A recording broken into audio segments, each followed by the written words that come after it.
So here's slide 16. Slide 16 talks about functions and challenges of a manager. And if you look at this, some of you may have gone through an official project management course. And if you did, that's great. Bottom line is project management and a to-do list are very, very similar. And if you look inside your book on page 12, it talks about all of the things that are there. Project management is the project initiation, the planning, the execution and control, the closeout, definition, system design, system development, system implementation, and the transition to a steady state.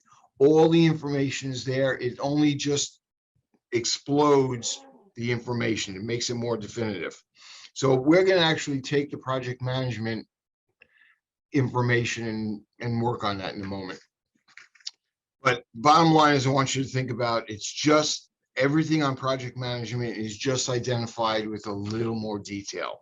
So for those of you who have the project management certifications, congratulations. Do you need them?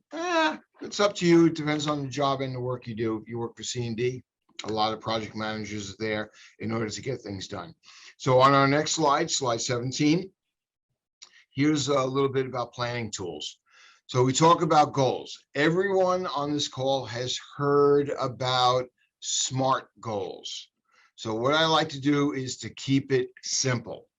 A SMART goal is nothing more than answering 5 or 6 questions. So SMART stands for specific, measurable, agreed upon, time-based, and what I miss, and accepted. So it has to be that everyone on the team takes this on. So SMART, specific, measurable, attainable, time-based, and R, realistic. So instead of thinking SMART and trying to identify goals that way, what I want you to do is go back to 4th grade, social studies. And if everyone on the call remembers this, 4th grade social studies, what you did on Friday afternoon, as soon as the bell rang, the teacher said, class, don't forget your current events. Reality, current events are exactly what you see on the slide. On slide 17, 5-point planning check. For every plan we make, cover these points. Who, what, where, when, how, and then we all learned why, and then that covered it. Who, the bad guy, when, on Friday evening. I don't know if you all heard on the news. I'll give you a who. People stole a car. What did they do? They drove this SUV Lamborghini.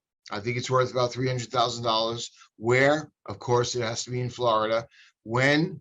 Last night. What? Why? Because the owner of the car left the key in. And how? What happened was they drove the car, it crashed and landed on somebody's roof.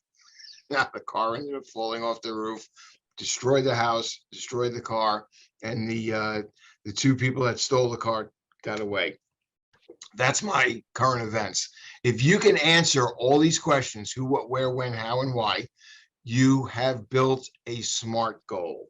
Now, I like to keep things simple, like I said before. So let's do another activity. So we're going to start off waking everyone up on this beautiful Wednesday morning. So I call this activity the treasure hunt. So let's go to our next slide. And here's what I'm going to ask you to do.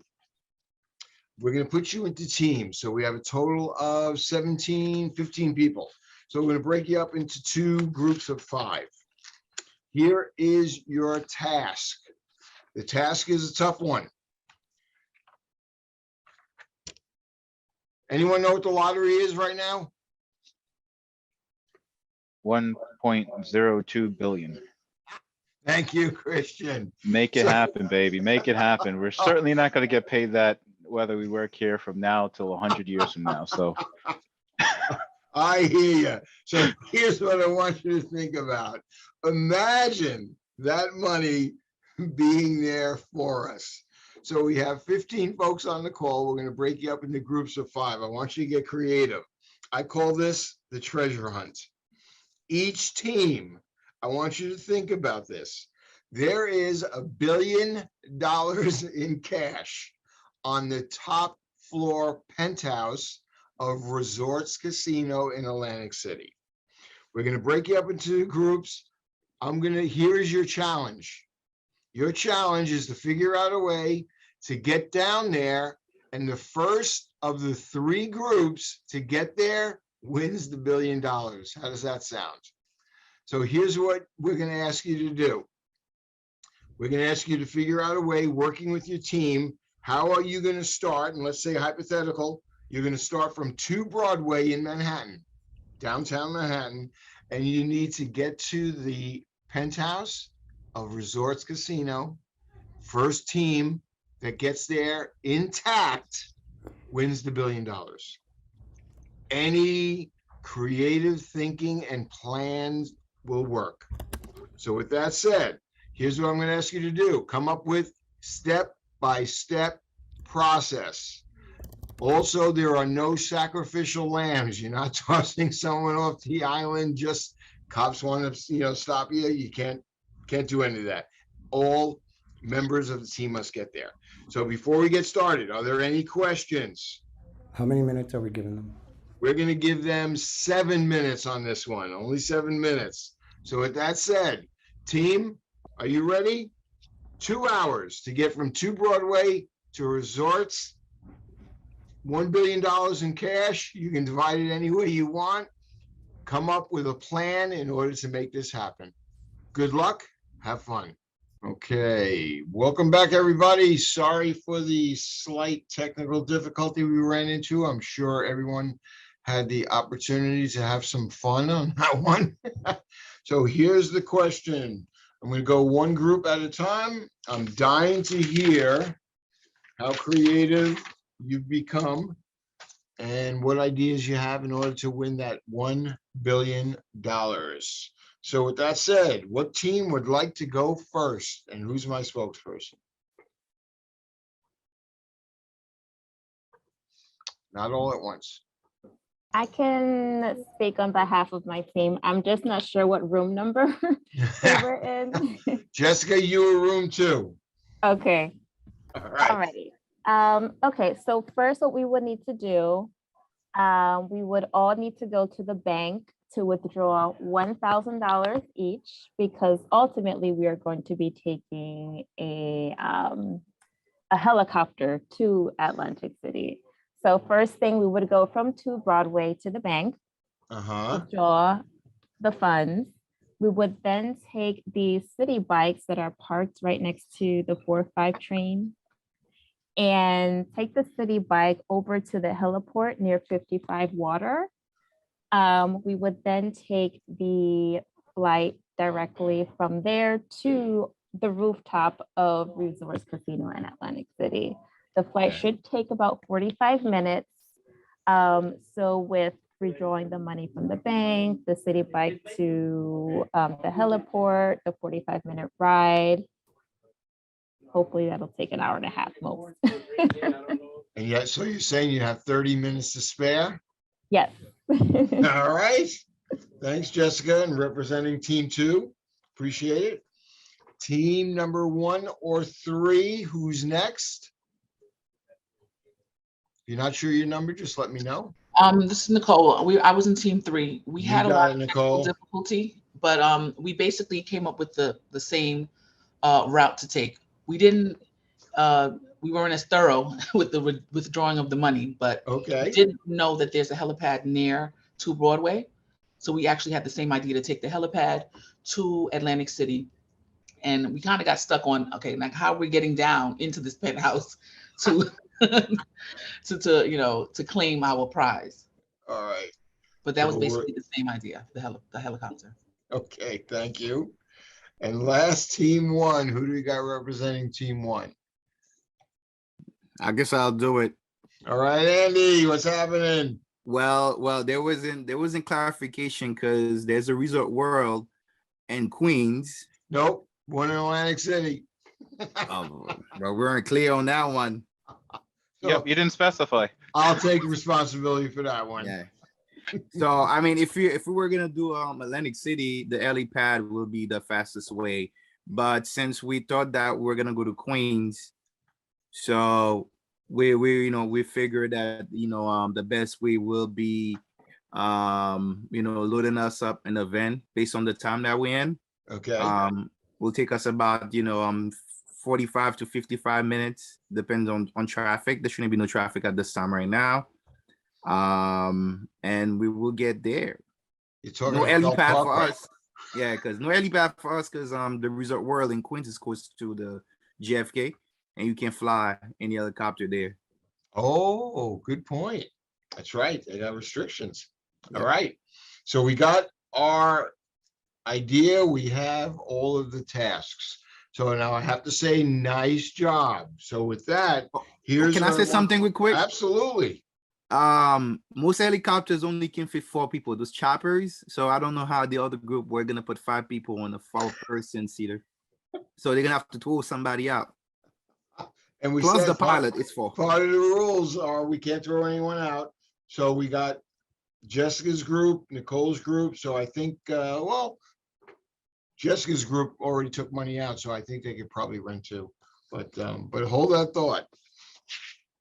So here's what we're gonna do now. We're gonna go to the next step. What I want you to think about is how can we take what we just presented with a couple simple plans and answer who, what, where, when, why, and how.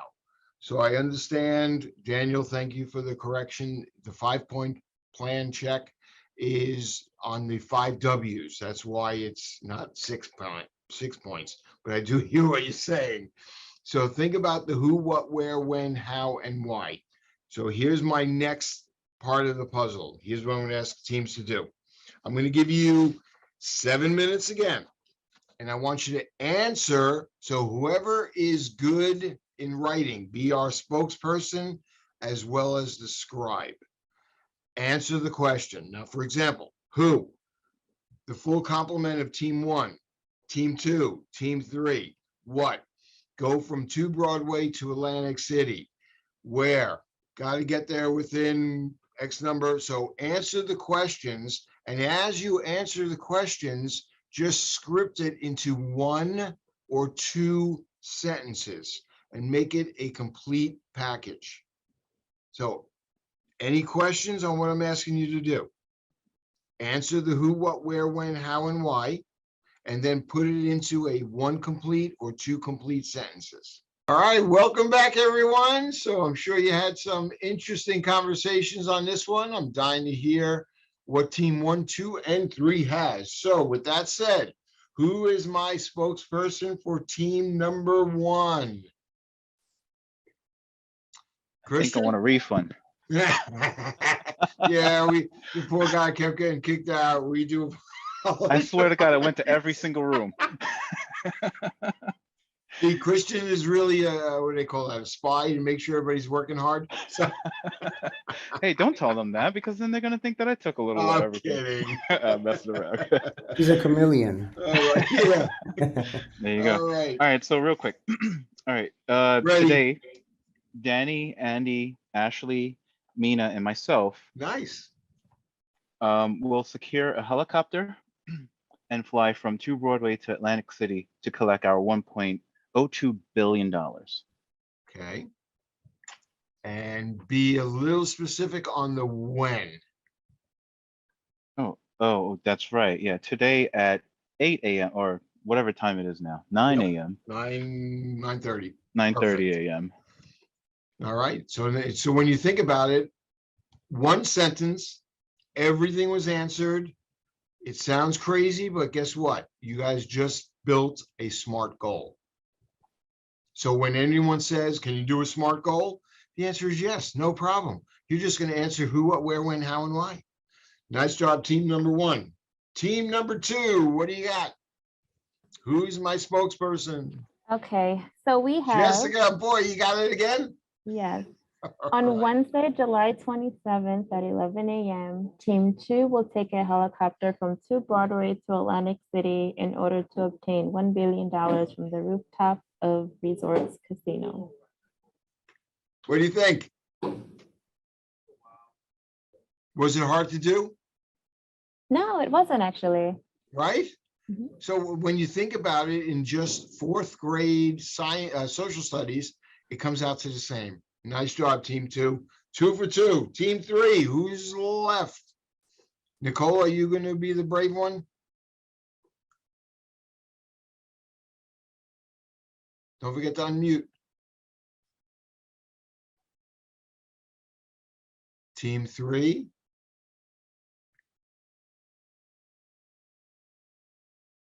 Who is the spokesperson? You guys could turn, chat or unmute. You're leaving us hanging.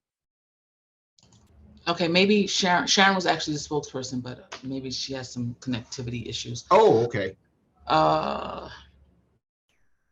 Okay, on today, July 27th, 2022 at 9:44 a.m., Team 3 is going to rent a helicopter to Resorts Casino in Atlantic City to retrieve their $1.x billion from the rooftop penthouse of the casino.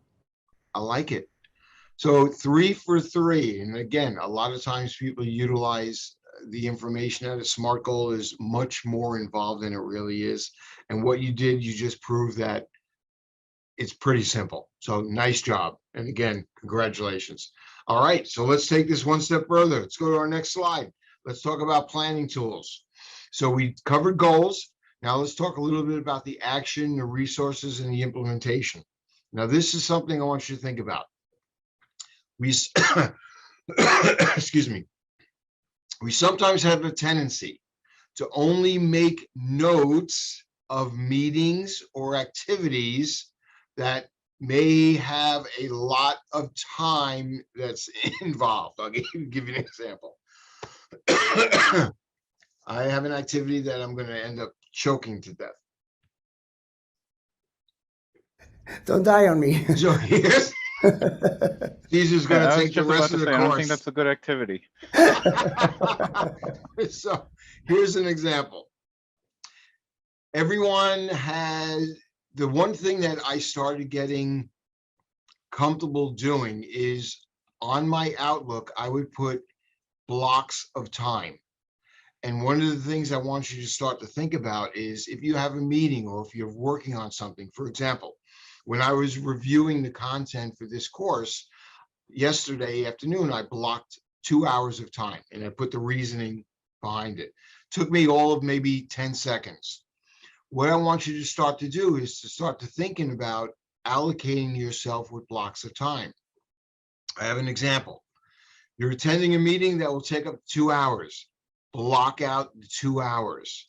Anything over, and I say the reality is anything over 15 minutes should have your time blocked. Realize that people can see your calendar outside of your group, and they could go into Teams and they can book you for a team meeting. If you have the time allocated, they can't encroach on that. So always be ready to block out time. The other thing I want you to think about,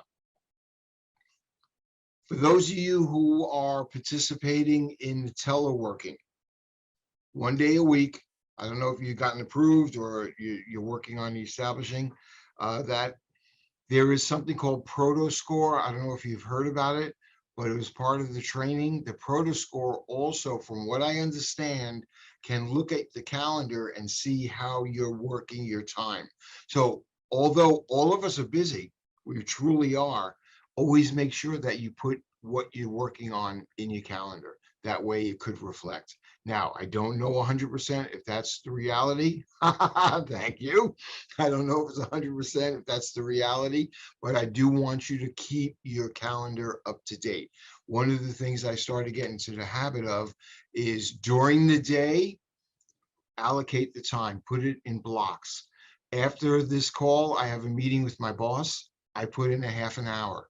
So that way, whatever this ProtoScore is, if it starts to look at our Outlook, it will see that, A, we're busy. And that's the whole point of this thing. So keep yourself knowing what you did, you could always look back at your calendar and see everything that you've done. You can easily convert it into a work plan. So just start to think about that. Now, here's the next part of the puzzle when it comes to the actions and the resources implementation. I want to play devil's advocate. Going back to the $1.1 billion that's sitting at resorts and my 3 teams that are going for it. I'm going to pick on either Jessica, let's see, Nicole or Christian. I need one volunteer to have fun. Who wants to do it? I'll do it. I'll take it. I'll take it for the team. Let's go. All right. Thank you, Christian. So here's the situation. I'm playing devil's advocate. If I remember correctly, you guys originally were going to Queens, correct? Correct. Yep. Okay. You gave me your SMART goal. Excellent example, just like the other 2 groups. So here's where I'm going to play devil's advocate. I was telling Caesar last night, I ended up taking my daughter, my son-in-law, and my 2 grandchildren to Newark Airport. And I'm laughing because we left so late. I was worried about getting them there on time. We did.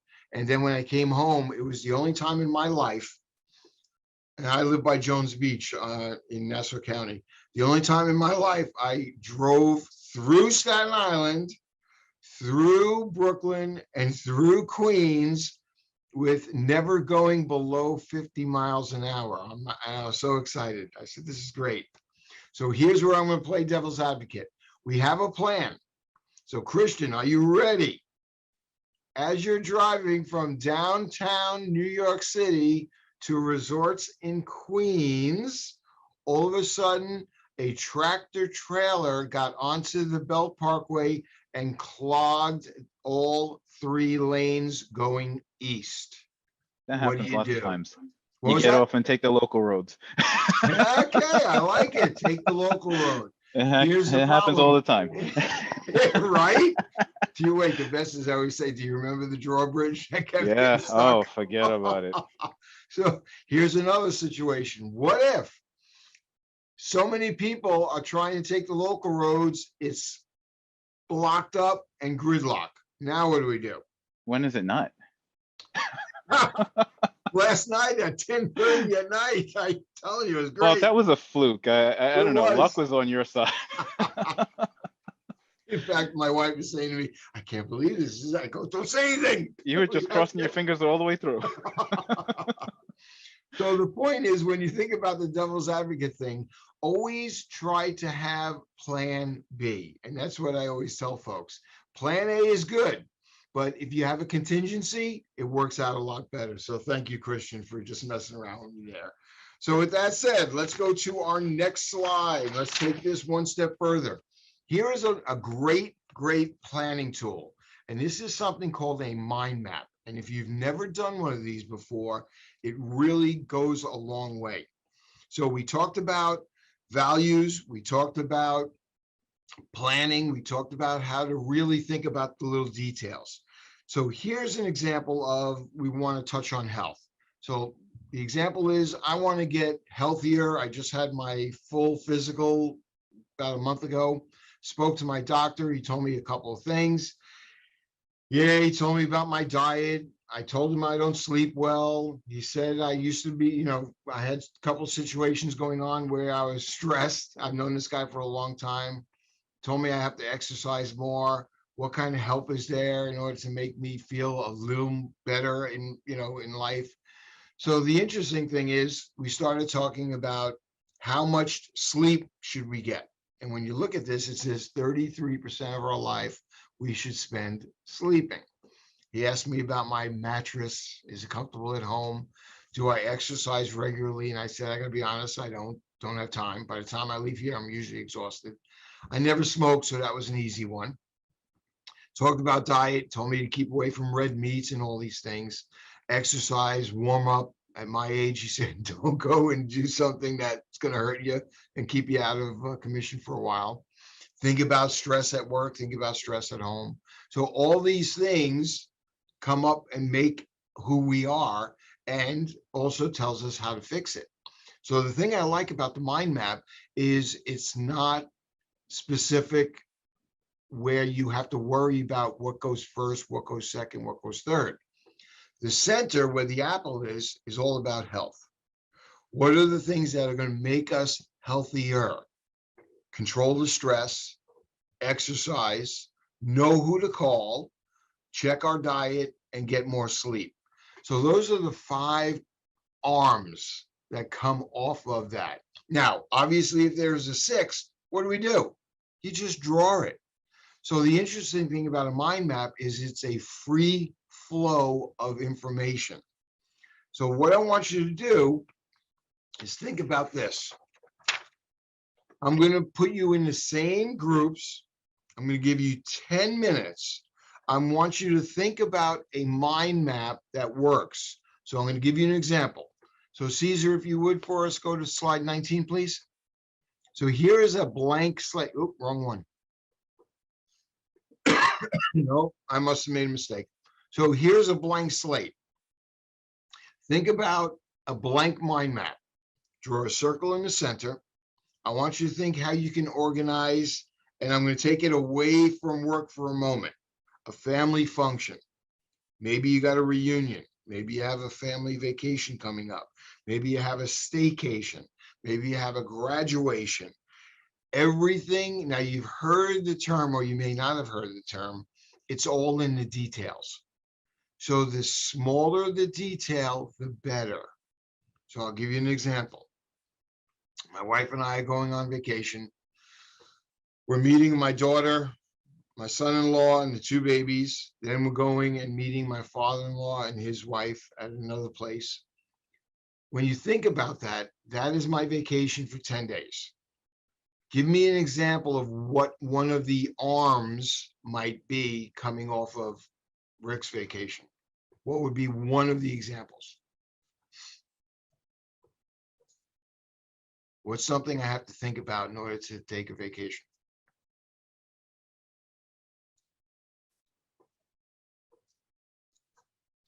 Got what you need for the vacation?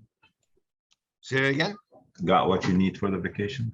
Do I have what I need? So, such as what? Can you give me an example? Your bag. Yeah. Well, So do I have everything I need packed? So that could be one arm by itself. What else? Thank you. Finances. Say that again, Val. Finances. Finances. How am I going to pay for this? Especially if I'm flying somewhere. What's my budget? Very good. What else? Where are you going? Where am I going? I like it. Thank you, Nicole. What else? And besides where am I going, how many days am I going to spend at each location? What else? How are you going to get there? Nice. Thank you, Daniel. How am I going to get there? So we actually figured we're going to fly, and then we have to change planes a couple of times because we're going to a couple of different locations. Because we're going to a place that's warm or hotter than here, we have to come up with the right amount of clothing or lack of clothing. I mean, t-shirts, flip-flops, and shorts. And then if we go out to dinner a couple of times during the trip. The other thing is, just like you said, where are we going to stay? Hotels, how much money we need in order to make all this happen. So each of those arms will touch on one of those major components. So here's what I'm going to ask the group to do. I want you to come up with this, everyone come up with one thing. So you can do a family function, you can do a vacation, you can do a staycation, you can do a graduation, anything that works for the group. Hypothetically, come up with one center, and then each of the components that come off of that, what are those topics, and break it down even further.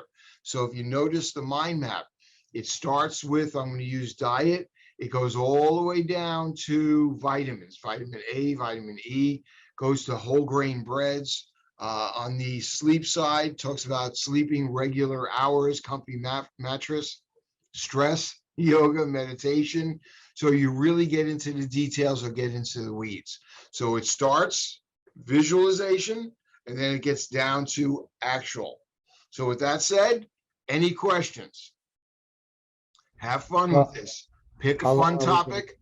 We're gonna go into 3 groups again, groups of 5. Pick one thing that you want to work on, and as a group, start having one person present or write down the different arms and the content. Questions? How long again? 10 minutes. Okay. Okay, welcome everybody. I'm sure you did an unbelievable job. So here's what I'd like to do.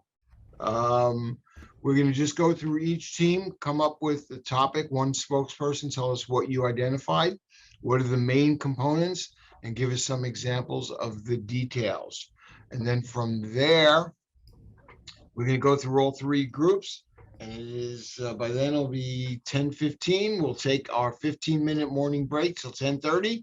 We'll come back and we'll go into the last couple of components of the day. So with that said, who from group 1 would like to go first? So we had Ashley, Chris, Mina, Sharon, and Roberta. I'll go for All right, Mina, what do you got? What was the topic? And give us the main components. sure. We had a Spider-Man theme party. Spider-Man team party? Yeah, I like it. birthday theme party. All right. Yeah. So the parts of the tree is location, guest list, type of food, the day of the party, the entertainment. Okay. So the location, we found out like a trampoline bouncy house where they could accommodate the kids to play. They're gonna have cleanup after. We're gonna have about 50 people, including kids and parents. Nice.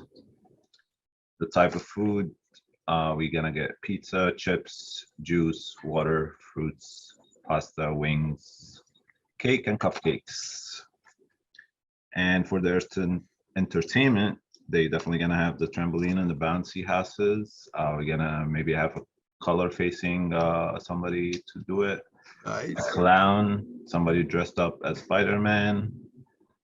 And the day of the party, we want it to be on a weekend, Saturday, Sunday, afternoon at 5 p.m. in October. I like the detail. Nice job. All right. Thank you, team Thank you. 1. Team 2, what do we got? So team 2, we have Andy, Daniel, Dawn, Jessica, and Valerie. So I guess I'll do this one. All right. So our team is taking a vacation, an Alaskan cruise, I want to do that. 7 days, and we're leaving August 1st, Okay. like immediately. That's Monday, by the way. I know. So finances, of course, is going to be a leg or an arm or whatever. In that we're considering, of course, the airfare, the cruise fare, transfers from the airport to the cruise and back, money needed to spend, credit cards, to shop, of course. And then we have another leg was the location again, which is Alaska. We have excursions. Yep. Nice. Could also be maybe under finances because you have to pay for the excursion. But I guess we could kind of review the excursions as we're looking at the location. Not sure about that one. Okay. Research Alaska, the ports where the cruise will be docking, et cetera, And we also have a leg for just preparation. The preparation will include home preparation and work preparation. Very good. So to leave for a cruise, leaving the job, we're going to put in our office, out of office assistant. Right. Wow. Going to wrap up by having meetings or base with our clients, etc., just to make sure everything's wrapped up before we go on our vacation, because we are wonderful employees. Absolutely. From home, we're going to make sure we have our packing in order. We're going to research what type of clothing we need to take. Summer bathing suits, as far as a light jacket for nighttime, maybe. Make sure we have our passport, make sure it's valid. That happened to me. Make sure our home deliveries are stopped while we were away. Newspapers. Someone mentioned, make sure we have our dog sitter. Make sure the dog is taken care of. Get wow, you guys really went into detail. Prescriptions filled, refilled, Dramamine, seasick pills, etc., etc., etc. Very nice. I think that's it. I gotta say that. I mean, so far, both groups did a nice job. You guys really went off of those, I guess the toes, if you call them legs. So nice job. Thanks, Val. And group 3, who's left? We have Christian, Henry. Henry's new to our group. He says hello. Mina, who else we got? Hello. Oh, Nicole. Sorry. Nicole. All right. My group, actually, we had a lot of ideas being thrown around. We landed on travel to work as our main idea. One of the branches off of that was the location of the job. Okay. So with that, one of the offshoots of that was some people have multiple locations they have to go throughout the day. Where you're going to start, the tasks that you would have to do at these locations during the day, and depending on your job, the PPE you need at the various locations. Yep.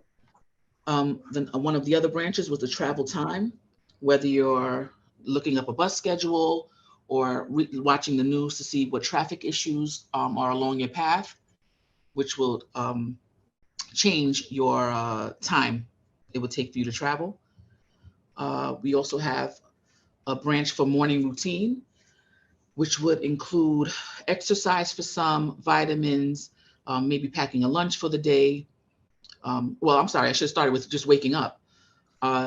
Hygiene, breakfast, depending if you have children to wake up or any of that. We also had another branch was the mode of transportation, whether you're going to be driving, whether you're taking the train or the bus or a mixture of those things. And our last one was family obligations. That's, do you have to drop kids off at school, daycare, before you even start your travel to work? All right.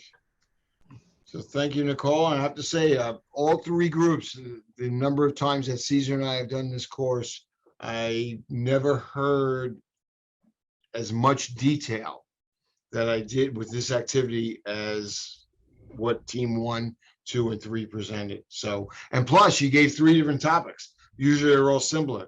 Yeah. So we have Spider-Man team, Spider-Man party, vacation in Alaska, and traveling to work. And you went as far as identifying PPE. So nice job. Give yourselves a nice big round of applause. So with that said, let's take our first and only break of the morning. It is 10:18 according to my clock on my screen. I'll see you all back here at 10:30. So 12 minutes. Does that work? Yes. Yes. Thank you, Sharon. Yeah. All right. So I'll see you all back at 10:30. Stretch, bio break, cup of coffee. When we come back, we're going to hit a couple more things, and we're doing well. Thank you again for your hard work. So I think everyone's back. Welcome.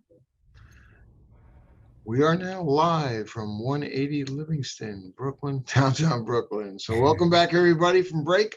So to continue on, Does anyone have any questions about anything we've touched on so far?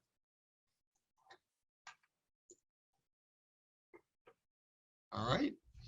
So with that, let's continue on with session 6, which talks about, again, another tool that will help us as leaders sort of organize goals, roles, and automobiles. So this is called the 4 Ds. Now, when you think about the letter D, we have do, dump, delegate, delay. Now, it comes down to this. When we are trying to figure out what to get done during the day, a lot of times when you think about the do, we spend a lot of time thinking about what has to get done.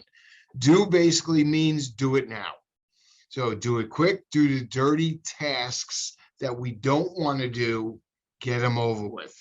So we always say, get rid of those crises, get rid of those things that we don't like to handle, get rid of all those things that will cause us anxiety on trying to figure out when to do it. Bottom line is, don't wait, just do. The next thing is dump. Get rid of the things you don't need. So think about some of those things that you don't want to do. Sometimes we hold on to things and we really don't need to. Just get rid of them. Delegate, obviously, talks about the delegation process. And when you think about delegating is interesting because you can delegate, you have to think about who to delegate to. Now, the bottom line, no one does it like we do. So when you think about it, delegation comes down to this. Consider whether or not you're going to take one of your tasks and delegate it to an individual. I always say, think about the individual. Here's my example. Yesterday, my boss says to me, oh, can you give one of your JCOB duties to our intern? So I thought about that and I said, well, I don't know if for those of you on the call know this, but I send out notices to delinquent or upcoming JCOB employees, and I let them know that you have JCOB training that's due every 3 years. So when my boss asked me to help me with my JCOB duties, she goes, do you want me to have so-and-so take care of the JCOB input? And I thought about it and I said, no, because there's confidential information, there's salary information, there is home addresses. I said, so I can't give an intern, especially someone that's not an employee, those duties. So when it comes to delegating, just don't think, yeah, let me get rid of it. Think about the task. Think about the skill gap. And what I mean by the skill gap is how long will it take me to show this intern how to enter the information needed on the JCOB database? Bottom line, it would take probably a good 3-4 hours, and then they're going to be gone in a month. So it's not going to help me over time. So that's, again, another consideration. The other thing, whenever we delegate a task, I always want you to start to think about the level of authority. So do I want someone who's an intern to enter information into the state database? If they enter it wrong, it's going to cause me problems later on down the road. Do I want them to speak with me about it? So level of authority. There's nothing wrong with stretching the employee's skill set. Make sure that they have the appropriate decision-making authority. Should I have them decide without approval? Decide but inform, mutually decide. And then the other thing is, if you ever delegate a task to an individual, they always think that the work that they have to do first is more important than the work you as their leader is giving them. So I always say, let them know this is an A priority. So if you remember from last week, we talked about A, B, and C. A is a high priority, absolutely positively must get done. Shut the water off, shut the electric off. A B is something that we could do later. And a C is, maybe a C is a dump. I mean, that's what it could come down to. So always think about the delegation part. And then the last, delay. Delay, self-explanatory. If I'm going to delay something, it's important. I can't dump it, but I could do it later on in the day or later on tomorrow. So the key with any one of these, write it down. If you write it down, you're not going to drop the ball. So always remember those 4 Ds. The 4 Ds are, again, do it, dump it, delegate it, or delay it. When it comes down to delaying it, remember, you're not getting rid of it, you're just putting it off till tomorrow. Last night, I had a call from my boss. Can I take care of X, Y, and Z? And I said, sure, as soon as I get in the morning. She goes, well, can't you do it now? I said, unfortunately, I can't because I'm getting ready for a class.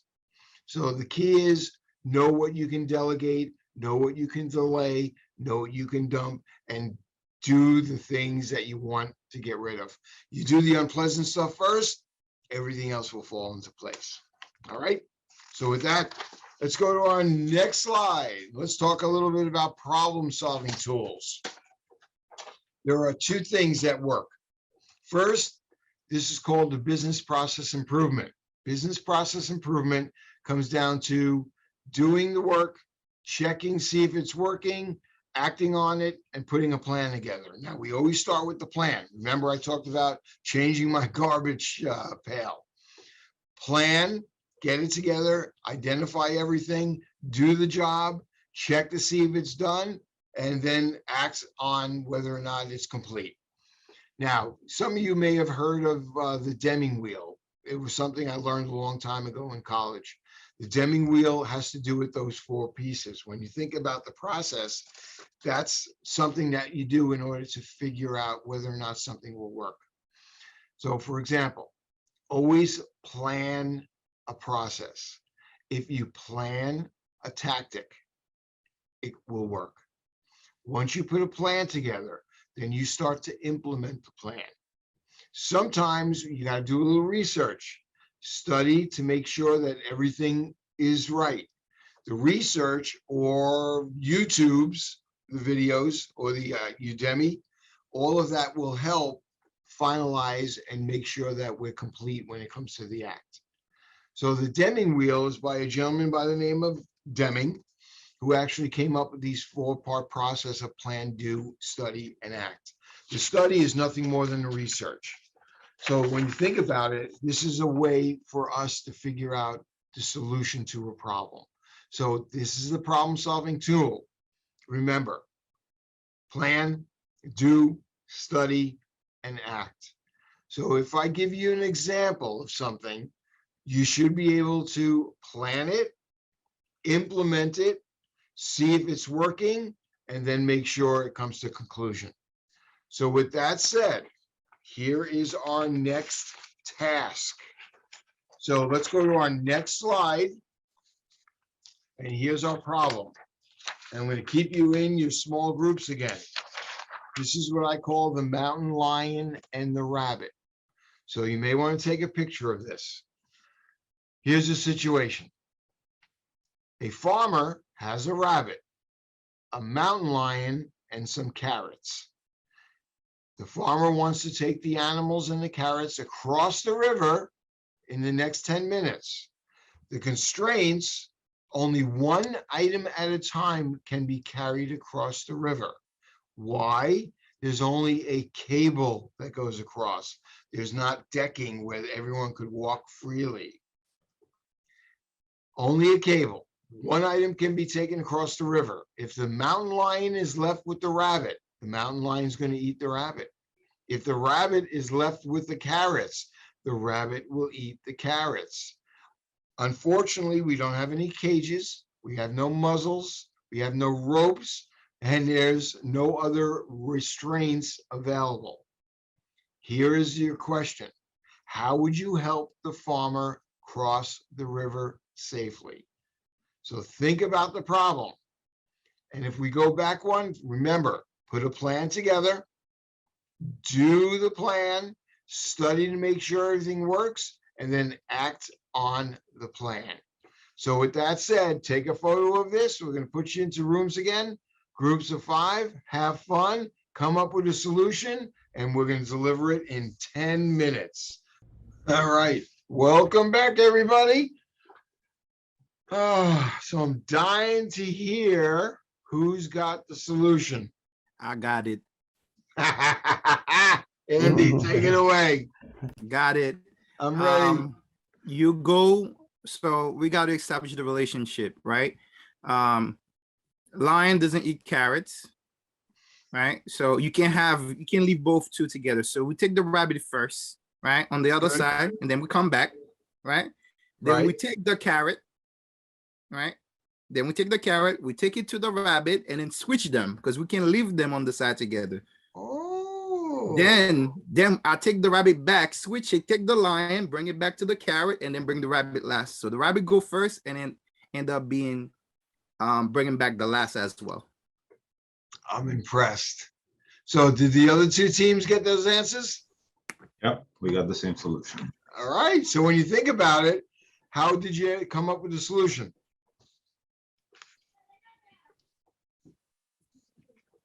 I'm sorry?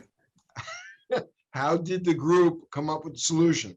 Oh, well, we told all the scenarios and then we put it together. All right. So it just takes a little time. You figure it out and make it work. So if we applied it to a rabbit, a mountain lion, and carrots, we could apply the same to almost any problem that we have at work or at home. And that's the key. So just think about, it's all about breaking things down into smaller pieces. And here we broke it down into 3: the rabbit, the carrots, and the mountain lion. So nice job, team. Does anyone have anything to add? Yeah, I think we should just dangle the carrot over the rabbit and then the rabbit over the lion so we can just roll run. That sounds All good. right, next. Sorry about that. Thank you, Christian. Let's go to our next slide. All right. So here's the next thing I want to touch on. Understanding leadership. So we talked a little bit about our homework. And when you think about our homework, we said, think about the one person in your life. So what I'm going to ask is, if we had, I'll use the number 3. So if 3 people, one person at a time, would present to the entire group, think about a person that had an impact on you. What were the qualities or principles that the person possessed and stood out? How did they specifically impact you? What made you want to follow them? How did that person make you feel about yourself? And how do their lessons continue to impact you today? So I'm going to start off, and I have to say, sometimes some of you that know me well know that I spent 20 years in the banking world. And the one person who greatly influenced me was my old boss. His name was Larry Lassiter. Larry is probably in his 70s right now, but the thing I liked about Larry is he taught me so much. Now, to give you some background, Larry was the head of the leadership training. He was the director of leadership training. He had 2 direct reports. I headed up the leadership development group, and he had his admin. The one thing I liked about Larry is a couple things. One, I would trust this man with my life. Second, he trusted me.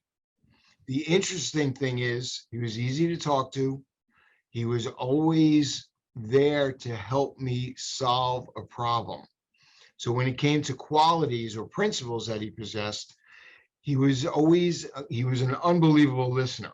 So whenever there was a situation, it wasn't do as I say and not as I do.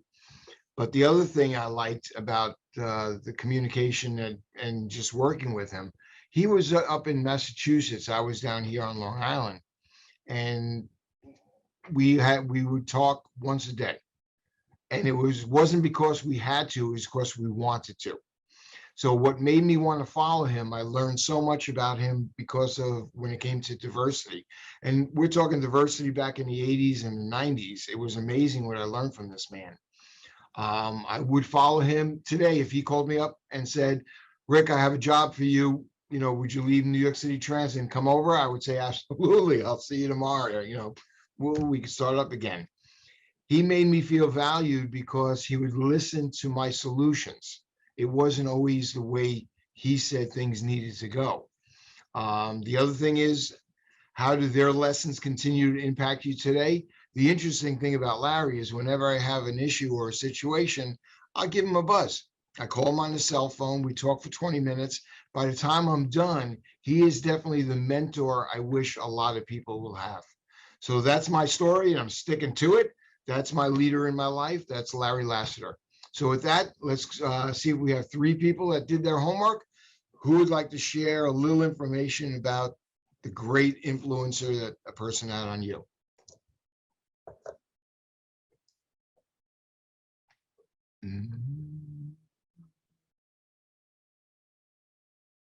Anyone? Come on, we're going to number 3.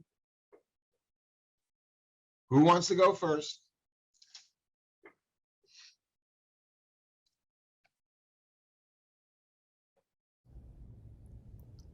Are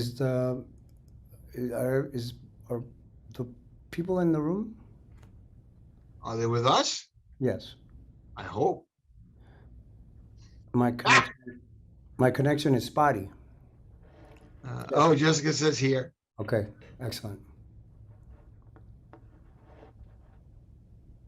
Come on, folks. Great.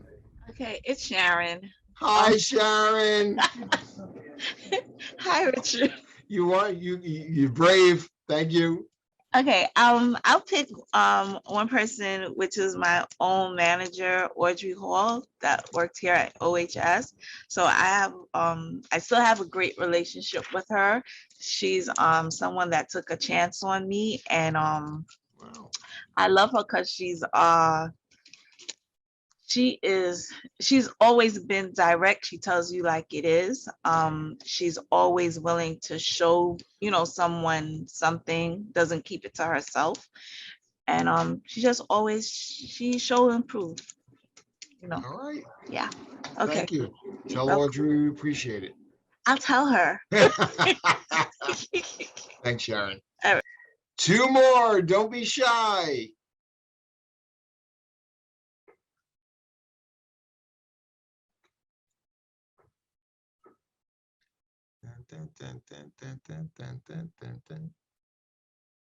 So again, think of, Right, I'm off. Mina, you got one? Yeah. All right. So it's my former director at my previous agency. At one time, I was at a position where my chief was due for pregnancy. She had complications and she had to suddenly go out. Okay. And they start posting a position for to be like an assistant to her. So when she goes out, so I wasn't qualified at that time, and I felt like I was. So I went to my director and I said, I can't do this and stuff like that. And she's like, but you never been in any supervisory role and things like that. But I said, you could try me, and if it doesn't work, then it just doesn't work. Nice. And she was like, I started showing myself and I could do this. And from there, she was very supportive, and I worked my way through, and she was depending on me on a lot of things when my boss was away and even after she came back. So I tried to prove myself, and she was very supportive once she saw the dedication that I had for the role. All right. So when you think about it, Sharon, basically similar situation, person took a chance on him and it worked out well. Thank you for that. One more. No guts, no glory. Who's got a good one?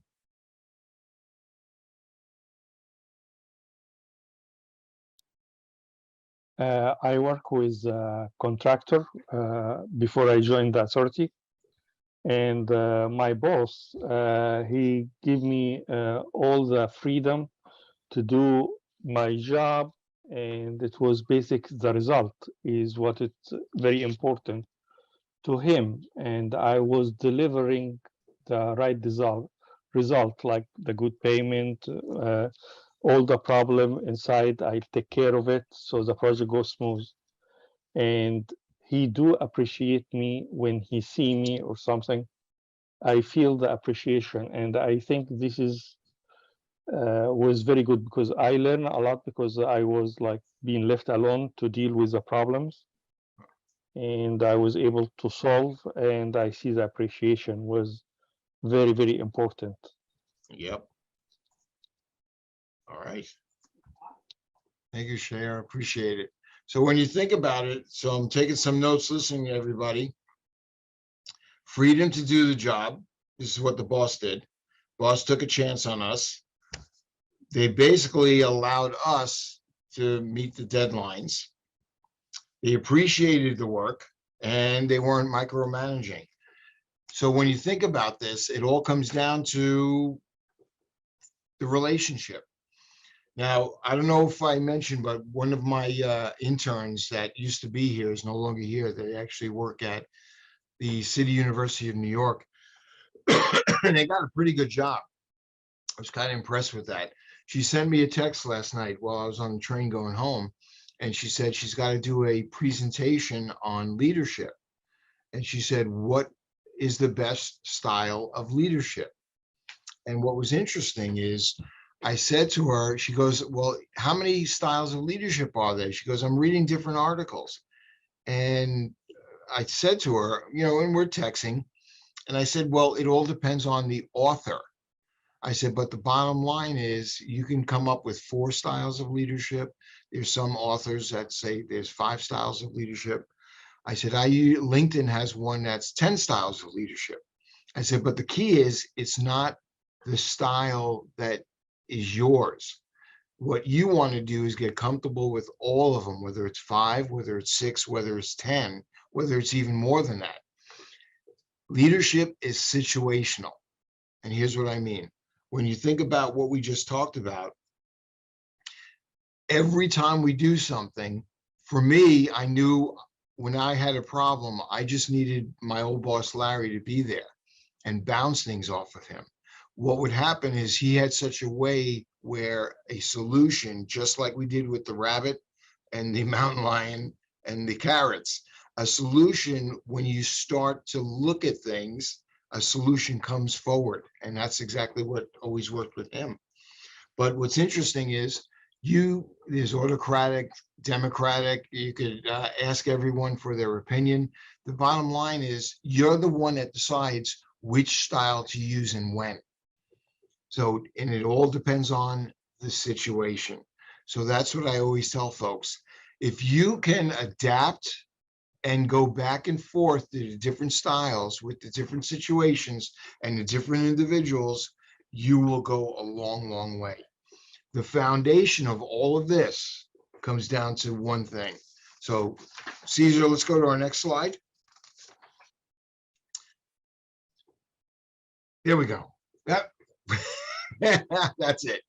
So session 8 is all about trust. So when you think about the cycle of trust and performance, so if employees trust their manager, they're much more likely to be open in communication.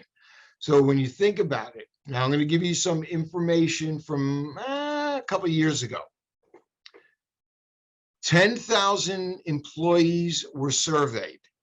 And I'm going by memory on this one because I used it in some of my classes. 10,000 employees were surveyed. And they said, what is the number one thing that you want from your manager / leader? And anyone want to take a guess what the number one thing was? I'll give you a hint. This is part of it. What else do you think? And you could put it in chat or you could unmute. What do you think the number one thing that employees want from their managers, leaders? Trust was actually number 2. So put it in chat if you want. Respect. Good. What else? And you are right, Sharon, by the way. Acknowledgement or appreciation? Not appreciation. Are you ready? Communication. I like it. It may not surprise you, but this was the number one thing they wanted. So they do want communication.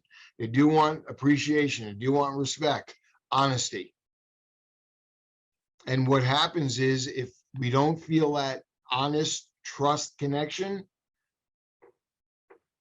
and I always say this, when you think about honesty and trust, how long does it take to build trust?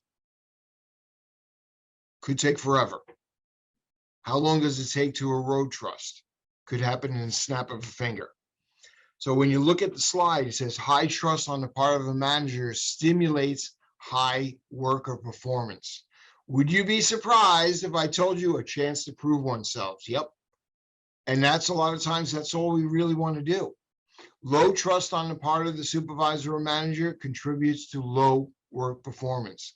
So if trust is not there, you're not going to get much out of your folks.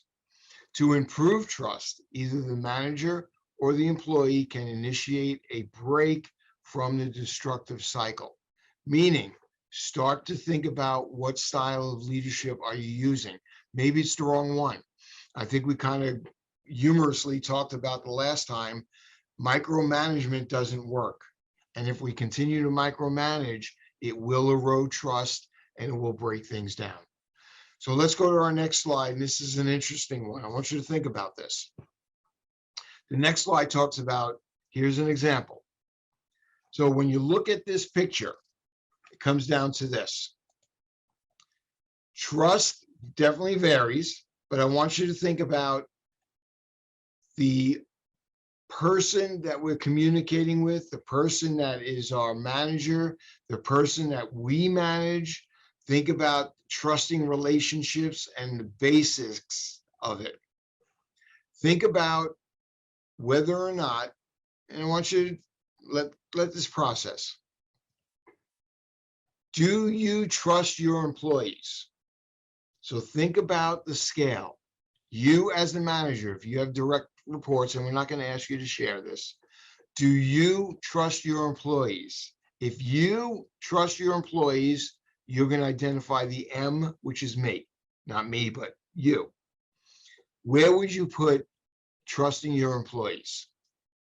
What would be the scale? So if you look at the example puts it at a 9. Now, if you're at a 9, that personally tells me you have room for improvement. You can go to a 10. What can we do in order to get us to a 10? Second, do you trust your boss? So think about the example. The example on the slide says, I trust my boss as a 3. What can we do to make that a better number? And then last, you believe your employees trust you. Think about where the employees are. Now, I had an interesting conversation. My boss now, I've had interaction. I've been with her for about a year. And about a month ago, we were talking and she looked at me and we were one-on-one. We were both sitting together and she looked at me. She goes, Rick, do you trust me? So I kind of smiled and I laughed and I go, yeah. So based on my answer, I wasn't giving her 100%. And she looked at me and she goes, what percentage? And I went, I guess about 70%. So if you look at this graph, where do I put my boss? I put my boss at a 7. And then she said to me, what can I do to get me to a 10? And I said, well, we just got to have a better conversation on things. So in the past year, I think we've gone from a 7 to an 8. But the point is, it's not something that happens easily. You have to work on it. So when you think about trust, it does go a long way and it can erode in seconds. So take a moment. I want you to think about this. Where do you place yourself, meaning me, when it comes to, do you trust your employees? Second, where do you trust your boss? And third, you believe your employees trust you. So that's the B, the E, and the M. So just take a moment, take a mental note, think about it. I'll give you a second.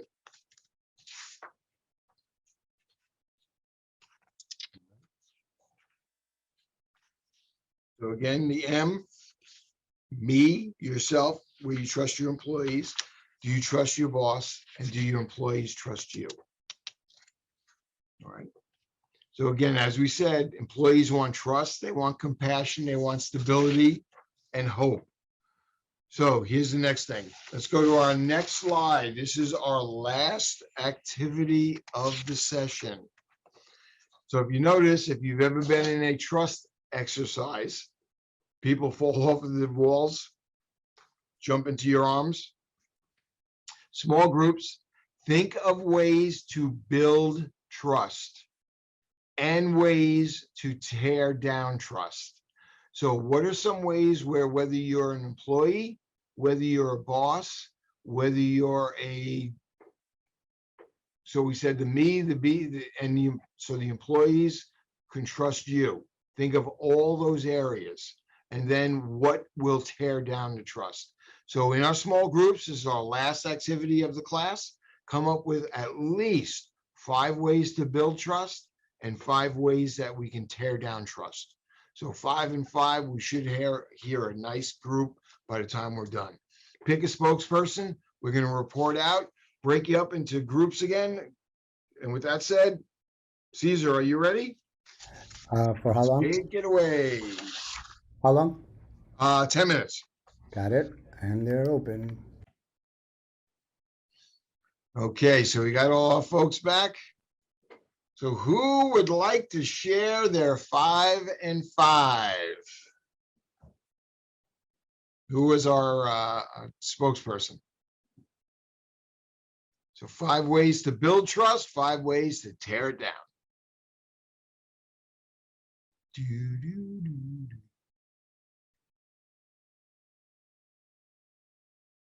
Oh, we had another group. I'm sorry. All right, so team, what were the 5 build and 5 tear that you came up with? What team wants to go first? We'll go first. Thank you, Christian. You're the All right, spokesperson? Yeah, might as well. Right, guys? And Okay. look, if anybody has You anything could else take it, extra, Chris. jump in. Go for it. All right. So the 5 ways to build trust. Our team came up with the openness, honesty, inclusion, right? You include the employees or your people, right? Action, and explaining and engaging the information that you're basically giving out. So I have a caveat. We're gonna put an asterisk. We're gonna give you a bonus one, right? So I'm gonna go over to the 5 ways of breaking that trust. Is lying to people, lying to employees. Ignorance, right? The lack of knowledge is also a way of breaking that trust. Lack of communication and availability. The blame game, right? Not appreciating the people that you work with or you have to deal with. And here's the caveat. Here's the one that I said I'll give you a bonus on, right? It's breaking the chain of command. That can be viewed upon, and the team, also brought up this great flip on this, right? Breaking the chain of communication can be on both ends. It can be a trust thing, where your manager trusts you as an individual that can go above that person and speak to their managers, as well as it can be, a bad thing, right? That person does not trust you enough to, have that relationship with their managers, right? So that's one of those twofold answers. Love it. Right. Thank you. I Yeah, actually no have problem. a funny story once. So I don't know if you all know Bobby Deal.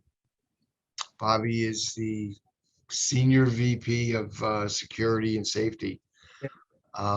Bobby, so when I first started, Bobby and I always talked to each other, and I just met him.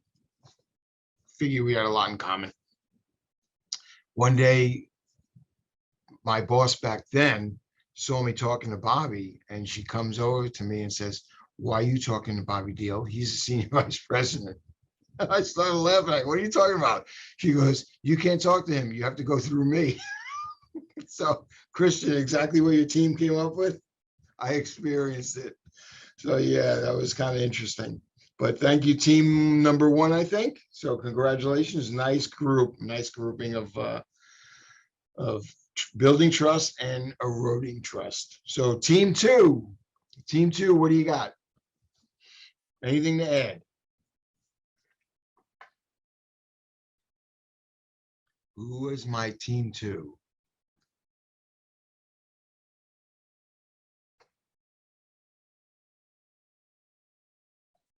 That was, team two, that was Christian. That was them. Oh, okay. Team one or team three? Anything to add or for both build and tear? Mhm. Team three, Team three is whom? Andy, Ashley, Nicole, and Valerie, and Viberta. All right. Okay, this is Roberta for team three, for building trust. After recognizing the strengths, you give individual tasks. You encourage self-checks and motivation. You don't hover after giving the task. When you re-instructing, you use discretion. So if you have to call them on something, you pull them to the side, not doing it in front of everyone else. And you know, you're there when they need you. So as they're going through the task and they have questions, you make yourself available. And you don't just give it to them and then just leave it alone. That's building the trust. Tearing the trust down is you micromanage, you're double talking, you say one thing to them in private and then another thing out in public amongst everyone else. There's a lack of transparency, not having the employees back, and critiquing and overly criticizing. Very nice list. Thank you, Roberta. Next, we had one more group left. Roberta, what group were you? Three? Yes, she was in group three. Okay. Now is group one. Group Chris, one. Daniel, Dawn, Jessica, and Shahir. I think we must have went above and beyond 5. I'll read off the ones that we went through. Deliver on promises, follow through, open door policy. I like it. Not micromanaging and having the freedom to solve problems, individual themselves. Open communication, to maintain confidentiality within employees, and also not gossiping or talking down to your employees. Nice. All right. I'm sorry, Daniel. Anything else? No, that was the list as Yeah. I remembered them. But again, so everything that the three teams came up with, I mean, you're right on the money. So the one thing I'm hoping is that as a result of today, we have 15 managers, leaders that know the right and the wrong things to do. So let's go to our next slide. And this is where the accountability versus victim loop happens. And when you look at this, it comes down to this.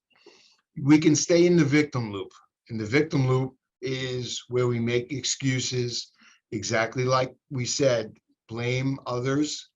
We could ignore the problem. Maybe it will go away. We could deny something. It's not my job. We could blame someone else. We can rationalize, find reasons why it can't be done. Resist. They can't make me do it. Procrastinate, keep putting things off. And that's why we had those 4 Ds. Or at last, just hide from something. Versus the accountability loop, recognize there's a problem. Use our people in order to come up with a solution. And as I said last week, we don't have to have all the solutions. All we really have to do is know who to go to in order to come up with a solution. And sometimes it's the team, coworkers, peers.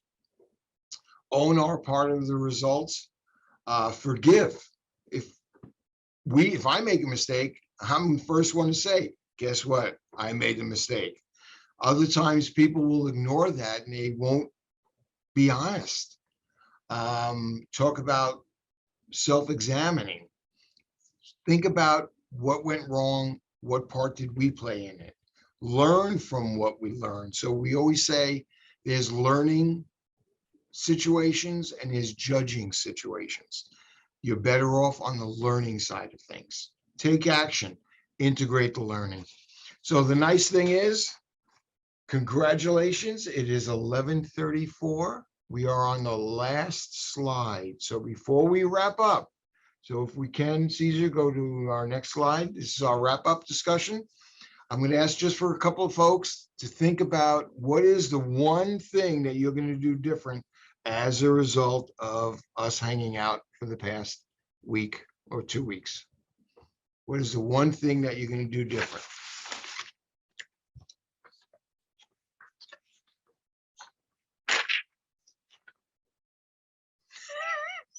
Dump and delay. Hurry! What do you got?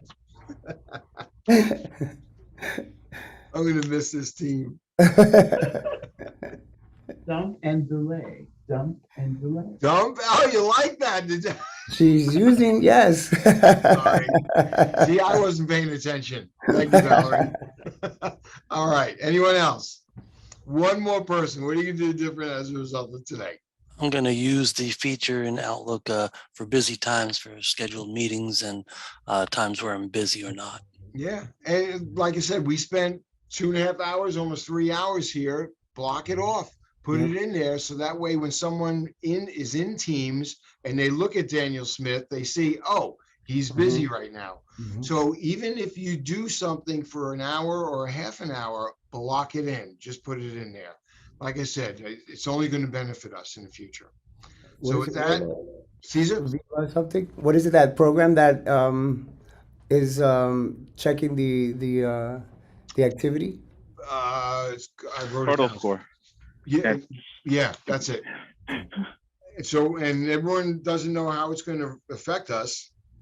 Yeah. But I'm sure if we stay one step ahead of it, we might be better off, or I hope we're all better off. With that said, enjoy the rest of your day and the additional 20 minutes they have to work the day out. Have a great day, rest of the day, team. I'll see you all soon. Okay, bye-bye.